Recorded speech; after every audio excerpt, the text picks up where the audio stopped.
Magandang gabi sa lahat ng ating mga kasambahay na laging nanonood sa ating programa tuwing Biyernes ng gabi. Mga kasambahay, ang overseas employment po ay nag-umpisa noong 1973. Ngayon po ay 2014 na.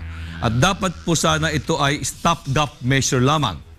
Ngunit dahil sa kakulangan ng trabaho sa ating bansa, patuloy pa rin po ang pag-alis ng ating mga kababayan para makipagsapalaran sa ibang bansa na hindi po alintana ang nagiging ugat ng pagkawatak-watak ng kanilang pamilya.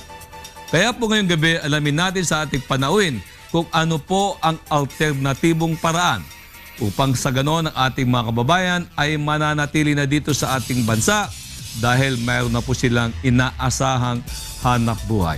Dito lang yan po sa My OFW Story.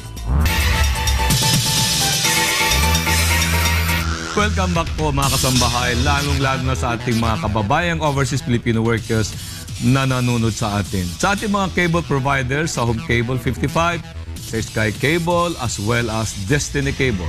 Sa Tagum City, Double Del Norte, via Sky Cable 77.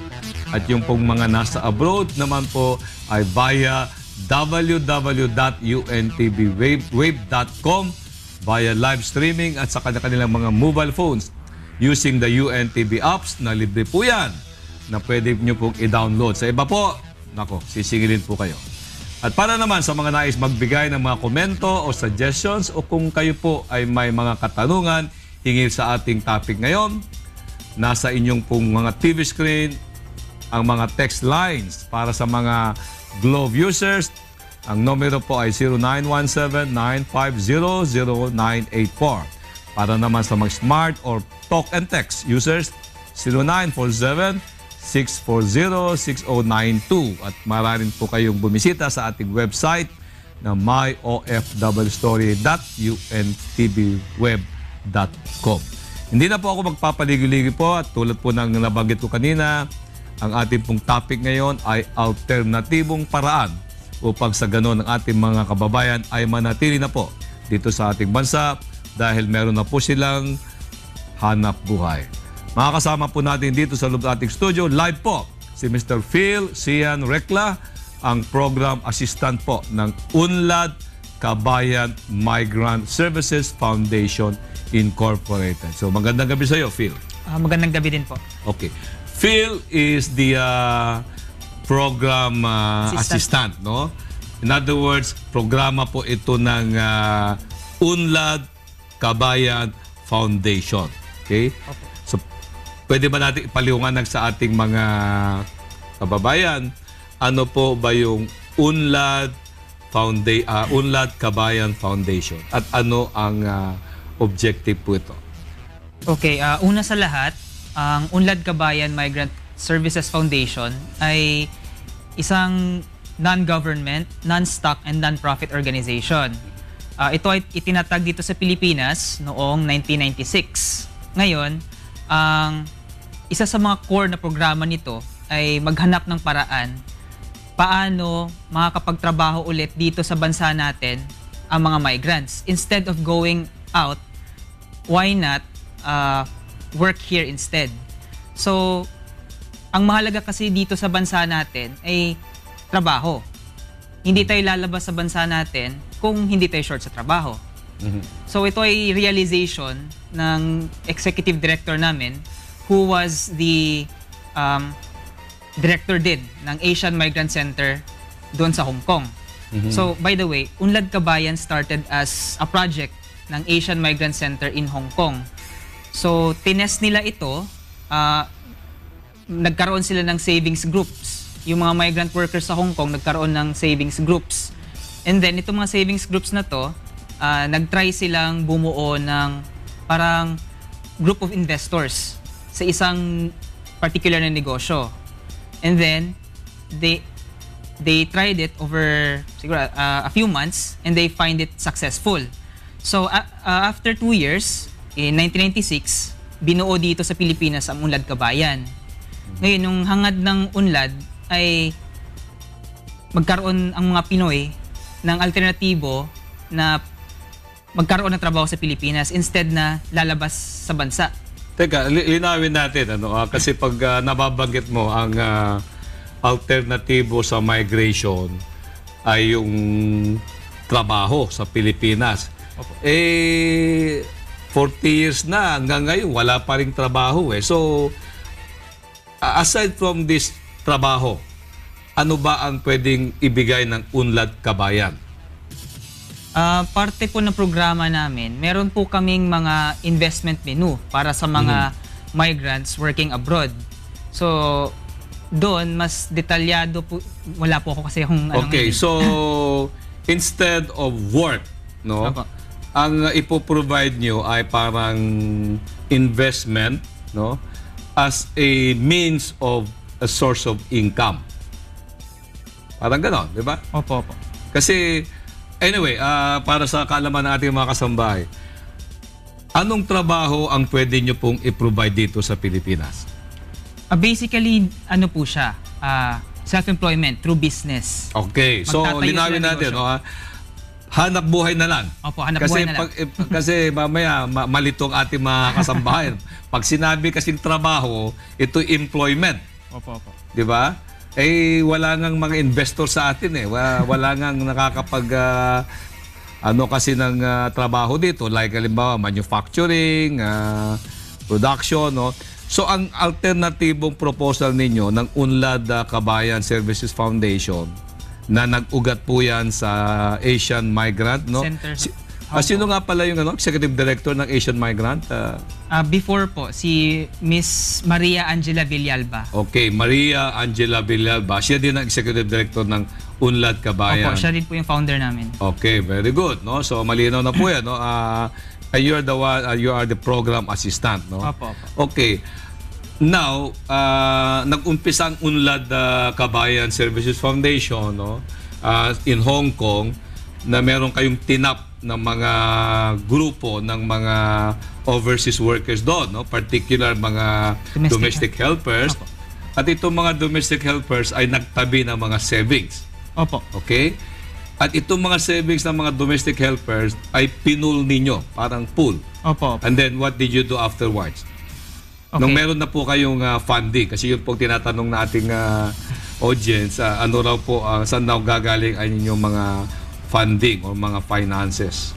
Okay, basically, well, before, marami tayong sources of funds. Yes. From donations, grants from different institutions. So, itong savings ng mga migrants, pumasok ito as a form of investment.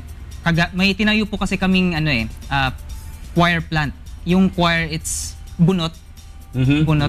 Yung waste from coconut. Itong itong bunot na to, pwede nating i-process into coco peat at saka coco fiber. So ito yung isa sa mga pioneering enterprises namin sa Mindanao. So yung na-pool po namin ng mga investment ng migrants, doon po namin itinuon. Kasi promising po kasi yung yung business na yun. Kasi it generate jobs for the marginalized. So yung unang project yung sa Mindanao, ito po yung paggawa ng bunot, no? Out of coconut husk. Opo. Out of coconut husk. And then it generated how many local employments? At first po, it started with 50 to 100. Okay. Kasi nagre-retain lang kami ng 50 local hired na mga regular na nagtatrabaho sa planta. Tapos yung mga additional, hina-hire na lang namin in cases na malaki yung demand. So, yung mga finished product nitong una yung investment, do you help in selling this? Okay, ang story po kasi doon sa yung DOCSI po kasi tawag namin doon. Davao Oriental Coco Husk Social Enterprise Incorporated. Okay, very good. Okay, ito yung isa sa mga enterprises na tinulungan namin. And then, basically yung pinaprocess namin doon is the coco husk. Ngayon, dalawa yung produkto niya. It's coco peat tsaka coco fiber. Ngayon, itong coco fiber na ito, tinatway namin to, ginagawa namin yung lubid na parang abaka. Yeah. And then, itong lubid na to, pinaprocess pa namin siya into different products. Yung iba, handicrafts. Yung isa naman is geonets. Per record kasi ng POAA, Mr. Phil, every month ang umaalis ay almost 1 million Filipinos. Opo. Okay? Or 100, 1 million ata a year, no? All in all, we have about 10 million overseas Filipinos now. Yung pong initial investment nyo sa Mindanao, it generated, let's say, 100 employment, no? 100 jobs, no? For Mindanao. Eh, hindi ho kaya yan. Kaya aside from generating employment, no? Nabanggit nyo po na you can also have some menu on business activities at tinitrain nyo muna sila. So, pwede ba nating banggitin sa ating mga kasambahay kung ano-ano po yung mga menu, no? Na mga business activities na pwede pong salihan ng OFW o kanilang pamilya, and you train them before they get into that business, and where can they source their funding? Okay, una sa lahat, among all other Asians, ang mga Filipino talaga ang siguro wala masyadong habit sa pagsisave. Compared to the Chinese, compared to the Singaporeans, ang sinisave na ng Pinoy sobrang kaunti. Unlike the Chinese and the Singaporeans, for example, almost 50% ng kanilang kinikita, sinisave nila. Kasi, let's just say, nasa kultura na nila yung negosyo. Ngayon, ng Pinoy kasi, na-develop niya itong habit na bili ng bili. So, tinatabi niya, kakarampot lang. So, ngayon, isa sa mga advokasya namin, ay encourage namin sila na mag-save pa ng mag-save. Instead na gastos ng gastos, padala ng padala. Kasi hindi po biro ang mag-abroad. Kasi pag uwi mo ng bansa, nauubos din yung pera nyo eh. Tapos wala kayong tinatabi. So nag-umpisa muna tayo dun sa, Sa values. Sa values po muna. Kailangan ma-inculcate yung ugali ng pagsisave. Mahalaga kasi yun eh. So anong approach nyo dyan? Kasi I've been an administrator for more than 6 years of the Overseas Workers Welfare Administration. Yes, and I have this personal experience na tulad na nabanggit mo, no? I must agree with you na yung pong pagtitipid po o kaya yung pagsisave po, no? It's not within the culture of the Filipinos, no? In fact, we are sa texting pa lang, di ba? Tayo na ang pinaka highest texters of the world, no? Tayo po yung pinaka consumers talaga pong basta nagkapera po tayo, bili na tayo ng bili. Tayo lang po dito sa ating bansa ang pinakamaraming mga malls na ngayon. Nagtatabihan po lahat ng mga malls. Eh magtataka nga yung mga foreigners, bakit magkatakatabi yung mga malls, hindi na uubusan naman ng tao at hindi na uubusan naman ng pambili, no? So, ano yung values? What would be your approach in changing this, what you call culture or through a value formation? Okay, before that, sa yung Pinoy kasi marami na ikinabang doon. Yung remittances sa mga Pinoy, yung mga pinagagastos sa mga Pinoy, marami na ikinabang. Hindi lang itong bansa natin, kahit yung mga destination countries. Okay, say for example, yung Qatar. Tuwang-tuwa ang mga Qataris sa mga Pinoy doon. Kasi ang mga Pinoy, mahilig bumili ng mga produkto nila.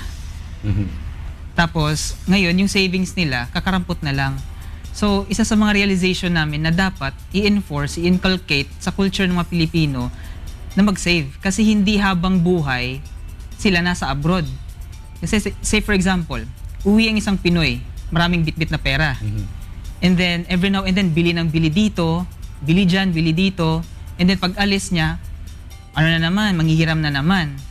So, ang ginagawa namin within our network of organizations, partners, in-encourage namin yung coaching, mentoring, tapos yung sinasite namin yung mga visions na dapat ganito tayo. In a few years from now, 5 years from now, dapat ganito tayo. Hindi tayo forever na may ibang bansa. So how do you do that? You go to Qatar and then assemble the Filipino community and speak in front of them and then convince them na mag-save muna kayo. Huwag muna kayo mamili, parang ganon? Hindi po. Meron po kasi kami mga partner organizations po. Take for example sa Netherlands, we have the CFMW or Commission of Filipino Migrant Workers. So sila yung partner namin doon. Ang ginagawa nila, nag-organize sila ng mga Filipino workers doon. Okay. Tapos tinitrain nila, nagko-coaching sila, ini-instill nila yung values ng savings. Now, if deemed necessary na kailangan talaga yung pumunta doon, nagre-request naman sila sa amin. Okay. Dito sa Pilipinas, no, yung mga anditong mga OFWs, mga vacationing, o kaya yung mga nawalan na ng trabaho dito na sa Pilipinas at habang naghihintay sila, o kaya yung mga kamag-anak, do you accommodate them? I mean, can they be entertained by UNLAD Kabayan Services Foundation? Opo. Nag-entertain naman po kami basically ng mga families ng OFWs. Kasi, yun nga po, binibring up namin yung issue na there has to be an alternative to migration dito sa bansa natin. Na instead na tulungan natin yung ibang bansa na lumaki ang ekonomiya nila by purchasing their products, why not dito din sa atin mag-establish tayo ng mga enterprises na makakatulong sa ekonomiya natin. Yeah, kaya nga ang nakikita ko diyan kasi no, meron po kayong approach no ng mga kasalukuyang overseas workers no on site na magtipid, mag-save, tapos yung savings nila papadala nila sa Pilipinas, di ba? At ang mga mga beneficiaries, mga recipient, nasa kanilang pera. But more than that, ano ho ba ang halimbawa itong nanonood sa ating mga kamag-anak na mga OFW, sa mga nagnanais na magtrabaho sa ibang bansa, ang katanungan nila, ano-ano ba ang mga requirements na kailangan to avail of the support from UNLAD Kabayan Services Foundation. No? Sasagutin po yan ng ating panauhin sa pagbabalik po ng My OFW Story. Junior sa taga Cebu. Nagtrabaho din sa Korea sa factory worker. Kumusta na ko akong asawa diya sa Cebu? Si Edith. Hello, my dear. Akong mga anak, si Andrea Kit ug si Ed Andring. Kumusta niyo dayo dong? Akong mga kaliwat diya sa Cebu. Kumusta niyo tanan? Ako po si Jerry Rubinyol, nagtatrabaho dito sa South Korea bilang nag-assemble po ng transformer. Binabati ko po yung pamilya ko po sa Pilipinas, sa Pangasinan, lalo na po sa Pangasinan, naimpagnal daw yun po sa Pangasinan. Lalo na po yung asawa ko, si Junabel Abonado po, sa katatay ko. Hi po sa inyong lahat dyan sa Pilipinas.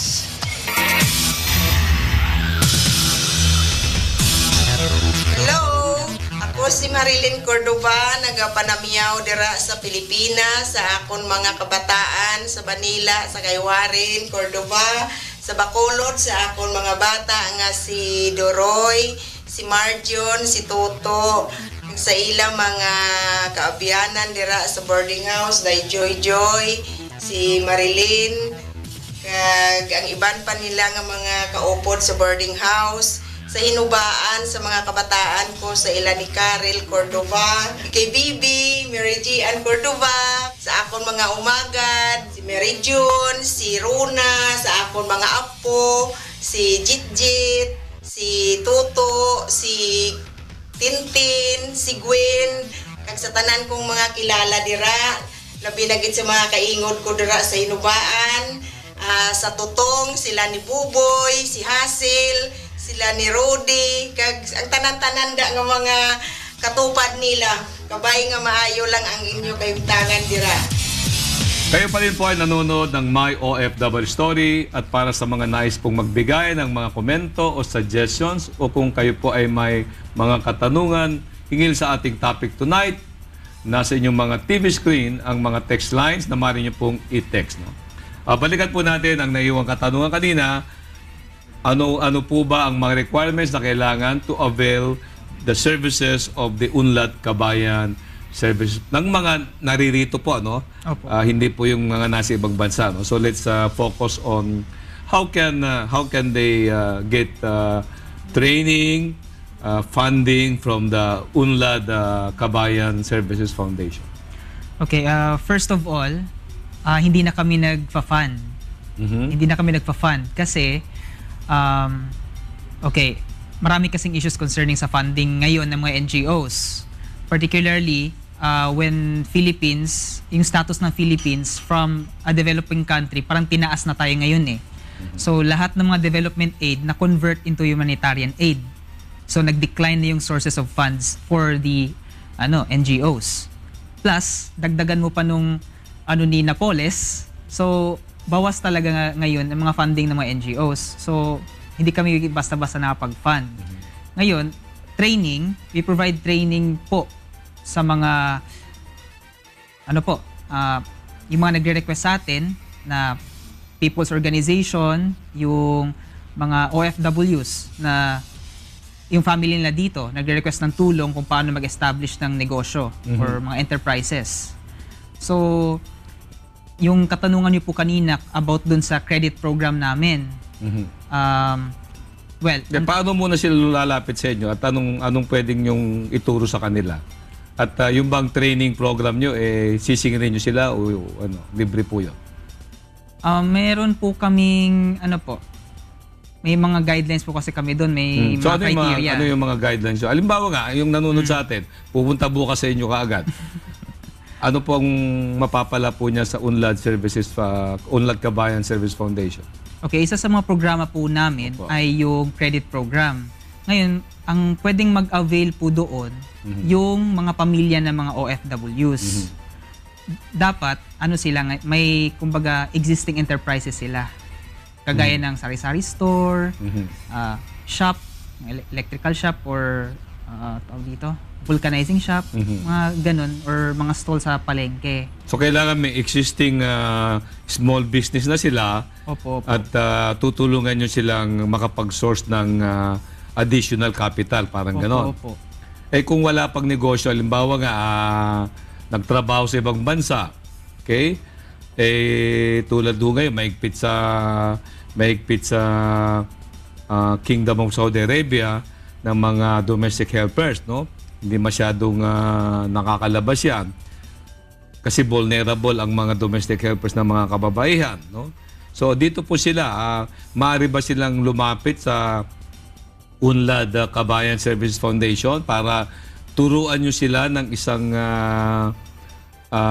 paghahanap buhay? Halimbawa po, mananahi, no? Pwede nyo ba silang turuan na manahi? Pwede nyo ba silang turuan na halimbawa po, lalaki, mekaniko o pang sa ganon makapag-simula ng isang trabaho? Well, pagdating po dyan, skills po yun eh. Skills training po kasi yan. Meron po tayong mga agencies sa gobyerno na pwedeng mag-provide niyan. Or kahit yung mga local officials natin dito, nag-o-offer sila ng libreng skills training. So sa amin naman, what we can do is how they can become entrepreneurs. So how can they become entrepreneurs? Pag sinabi nyong entrepreneurs is pagtatayo ng business. Opo. So can anyone start a business without any background? Kailangan po. So paano nga po yun? Yun nga po ang tinatanong ating mga audience. Okay. They have to, kailangan lang ma-realize muna yung mga assets nila. Kung ano yung assets meron sila. Opo. We have this, what we call ABCDs. Opo. Paano nga po yung ABCDs? Ito po yung asset-based community development. So, instead, titingnan natin kung ano yung kakulangan natin. Tingnan natin kung ano yung meron tayo. Opo. To move forward. Ngayon, itong sinasabi naming ABCDs, we have this natural assets, human resource assets, Opo. skills assets. So, yun, for example.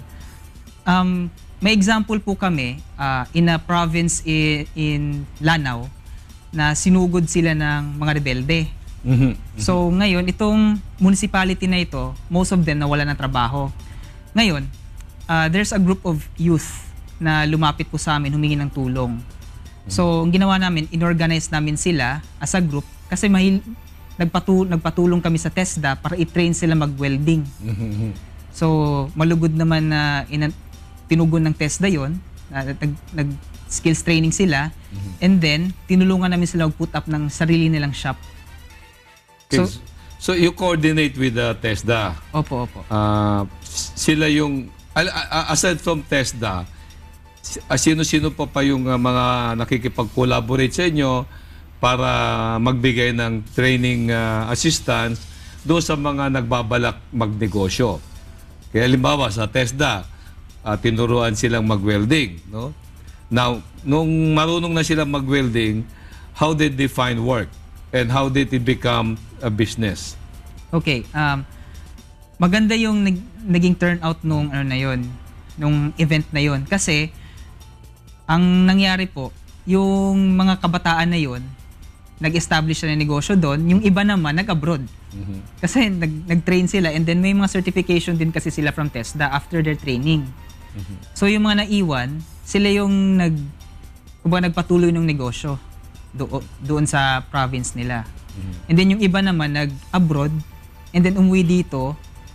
I don't know how the story went, pero parang nag-ano din yata, kumbaga as a token of gratitude. Kumbaga nagbigay din sila ng donation dun sa shop para mag-improve siya. Meron lang tayong nanonood ngayon na curious lang daw siya kung ang Unlad Services Foundation na nagsimula yan sa Asian Migrant Center in Hong Kong, tumutulong daw ba kayo sa pagpapauwi ng overseas worker dito sa Pilipinas? Halimbawa po sa Hong Kong, may kaguluhan ngayon at may gusto na pong umuwi. Pwede nyo ba daw tulungan? Halimbawa din po sa Middle East, yung mga pag naghigpit po ang Kingdom of Saudi Arabia ay gusto na rin pong umuwi. Ang dami pong nakatira doon sa Tent City kung tawagin. Maaari nyo daw po ba silang pwede ba daw bang hingan ng tulong ang Unlad Kabayan Services Foundation? Actually po, we are more into entrepreneurship po enterprise building, enterprise development. Yung mga ganyan po kasi, care of na po yan ng POEA, DFA. Kasi yung ibang organizations din, mga NGOs, say for example, there's one organization in Hong Kong, we call it, I forgot the name. Ano sila? Kumbaga, iniipon nila yung mga complaints ng mga OFWs, tapos hinahain nila dun sa local court. Ganun. So, ang linawin po natin, Mr. Phil, na ang talagang objective po ng Unlad Kabayan Services Foundation ay una, i-inculcate, you train the overseas Filipino workers na hindi na masyadong magastos, magtipid. At sabi nga niya, sabi niyo nga po, may mga partners kayo that would do this inculcation sa kanilang mga upang sa ganun magtipid at now tulad na banggit niyo po yung mga savings nagsimula po yan sa Hong Kong at yung po ay na-pool ninyo and then you put up a coconut husk enterprise in Mindanao. Aside from this, may mga ho ba kayo? May mga naitayo pa rin kayong mga businesses that generated employment at meron pa ho ba kayong iniisip ngayon na itatayong mga ganong activity so that our audience would know? Okay, yung Unlad Kabayan Migrant Services Foundation, meron po kaming satellite offices. We have 2 in Mindanao. One in Davao, the Unlad Kabayan ISED Center, and Lanao Seed Center. It's in Linamon, Lanao. So, basically, meron kaming 3 plants na ngayon, coir plants. Coco coir plants sa... Based all in Mindanao? Opo, nasa Mindanao. Okay. And then, itong mga coir plants po na ito ay, nag-ooperate up until now. Yung pinakauna sa kanila, which is the Davao Oriental Coco Husk Social Enterprise, nag-umpisa noong 2004, hanggang ngayon running pa rin. Ngayon, the demand is very, very high. Kaso nga lang, hindi namin kayang i-meet lahat Yeah. yun. Yes, but dito sa Luzon, particular in the southern Luzon, Quezon, Laguna, as well as yung mga island provinces, ang daming mga coconut dyan no? Di ba? Maraming mga coconuts dyan. So, are you not also considering those areas na magtayo ng coconut husk production? Actually po, yung mga area na yan, marami na rin po doon eh. May mga privately owned na doon. Pero mga pag factories. but pag privately owned, negosyo nung paano kayo makakatulong sa OFWs doon sa area yun kung pababayaan nyo na lang na sa private yun, di ba? Actually, yung mga investment naman nila ay doon namin nilalagay sa mga namin, sa mga enterprises. Limbawa, yung sa Davao nga po, yung... Hindi, kaya nga, yung mga Sorry. kasi ang mga overseas Filipino workers at mga pamilya nila, buong Pilipinas eh. Dito ba sa Luzon, wala kayong ganyang wala kayong ganyang activities? Mostly sa Luzon po, nasa credit program po kami. Yung sa mga business, opo. So yung mga namin, mga enterprises, basically nasa Mindanao, almost all. Okay, so let's move to itong credit program nyo kasi yun ang tatanong. Magkano po ba ang pwedeng start ng isang OFW para sa small business at gaano kabilis ba magkaroon daw ng return on investment? Ano po muna yun, ina-assess po kasi yun through CSI or credit investigation. Ina-assess muna yun ng credit officer. Yung processing naman nun, lalaman nila doon din sa credit officer. Yung assessment nun, tsaka yung duration ng pag-approve nung loan nila. Kasi titingnan doon yung available assets, tsaka yung kumbaga income nila monthly, kung magkano yung dumarating sa kanila. Kumbaga titingnan kung how much is their capacity to pay. Kung wala ng trabaho, kaya nga naghahanap ng trabaho sa ibang bansa, walang trabaho dito sa Pilipinas, so paano siya magkakaroon ng kapital? Yun, sa CSI na po yun eh. Sa credit investigation na po, titingnan muna kung ano yung mga assets nila. Sino yung credit investigator ninyo?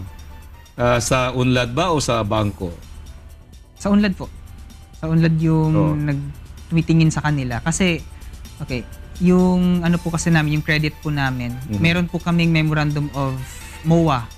MOA with Development Bank of the Philippines for our credit program. Yeah.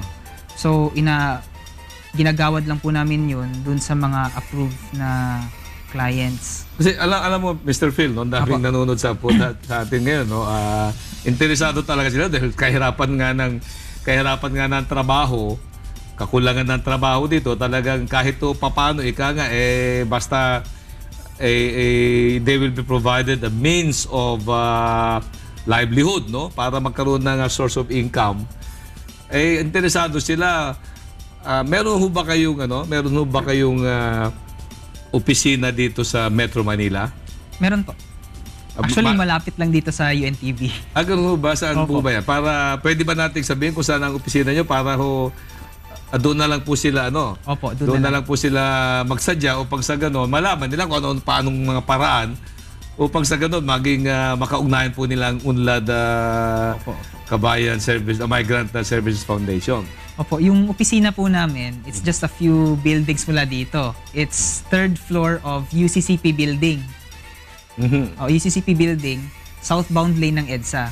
So, going to UCCP, United Church of Christ in the Philippines. Christ of the Philippines. Building, third floor po kayo. Third floor po kami. Yung landmark po, malapit kami sa Merced Bake Shop.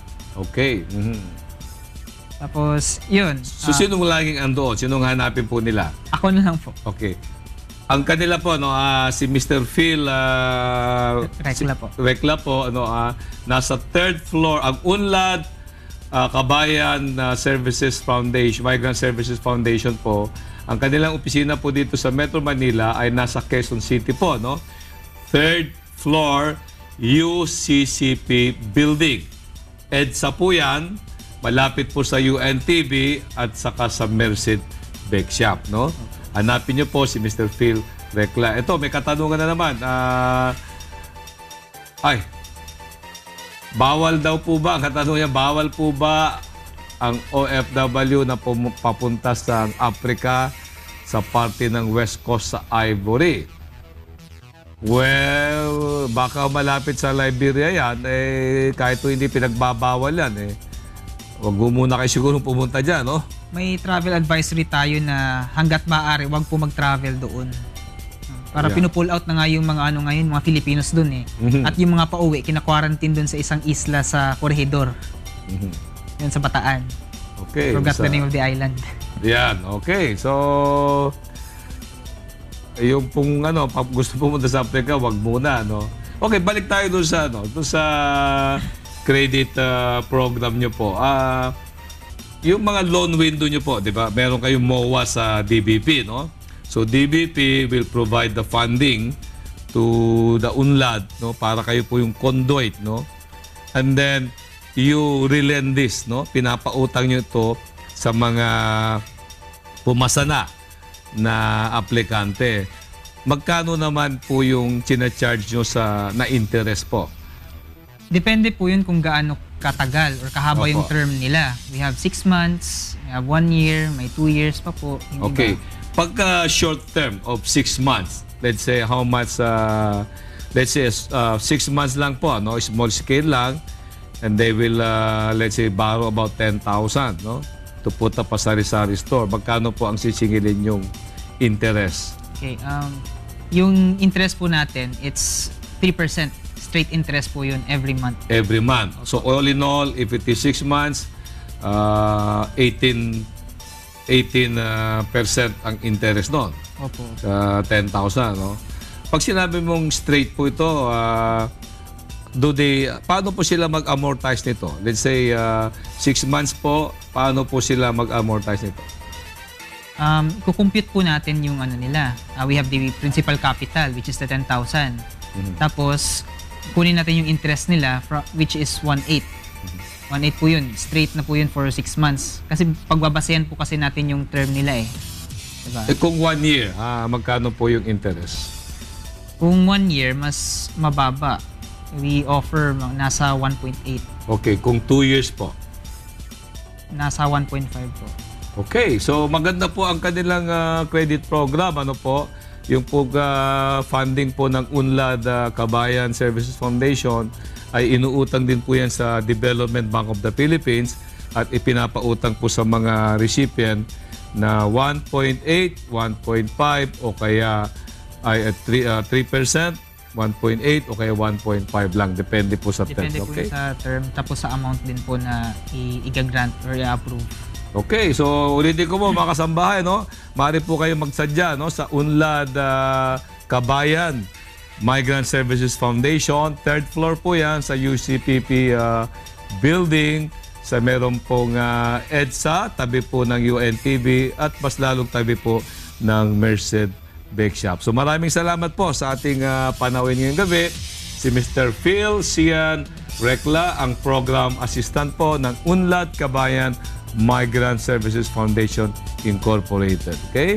At gusto ko rin pong pasalamatan sina Kuya Daniel Razon at Brother Eli Soriano sa pagbibigay sa atin ng ganitong napapanahong programa upang marinig ang tinig ng taong bayan, ang boses ng marami nating overseas Filipino workers na nakikipagsapalaran sa ibayong dagat. May taguyod lamang ang mga mahal nila sa buhay. At of course, gusto ko rin pasalamatan sina Nats and Louie Gamboa, ang may-ari po ng Erase Beauty Products, which is now available in all leading department stores nationwide. Ang gamit ko po ay sabong placenta po, no? Si Mr. Joke po, sa pasalamatan ko rin ng Mayor Payne. And of course, yung pong pinakamasipag, wala pong pagod na tumutulong po sa lahat ng mahihirap, ang chairperson po ng Dagat-Dagatan Council of Leaders, Lilia Esparago.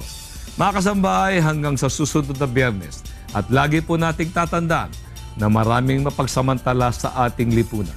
Lumapit po tayo sa mga lehitimong ahensya ng ating gobyerno na namamahala para sa trabaho sa ibang bansa at kapakanan ng mga overseas Filipino workers.